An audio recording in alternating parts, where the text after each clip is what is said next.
Are you thinking of moving to the smallest state in the U.S.? Rhode Island packs 400 miles of coastline, incredible food, and deep historic charm into a tiny footprint. But is the ocean state actually a paradise?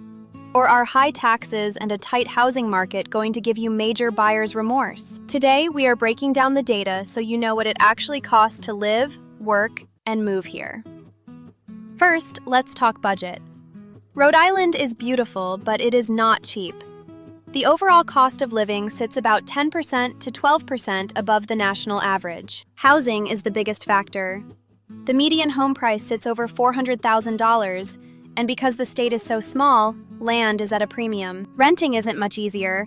High demand near Providence and coastal tourist hubs keeps rental prices steep. Rhode Island has a progressive state income tax topping out at about 6%, and a 7% state sales tax.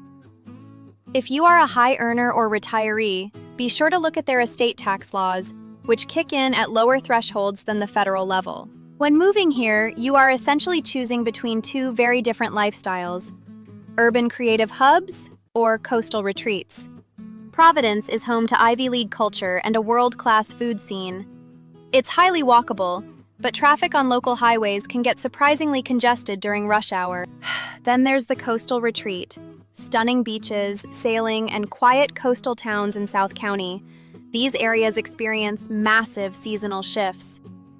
Peaceful winters, but packed with tourists from June to August. Choosing between the two depends on your budget and whether you prefer city energy or ocean breezes. If you are moving into historic areas like Providence's East Side or downtown Newport, you face a major logistical hurdle: narrow, winding streets. These colonial-era roads weren't built for modern moving trucks, which leads to some extra costs. Because massive 53-foot semis often cannot access your street, movers load your belongings into a smaller box truck. This shuttle service adds extra to your bill. In cities like Providence, you'll also need a street obstruction permit. Don't skip this, or your truck could face steep fines. To get the best rate, avoid the peak summer tourist season. Go midweek in the fall or spring for a smoother transition. And always secure a written, binding, not-to-exceed estimate to protect yourself from surprise local surcharges. For a free custom moving estimate tailored to your exact zip codes, visit coastalmovingservices.com using the link in the description below. Drop a comment, hit subscribe, and we'll see you next time!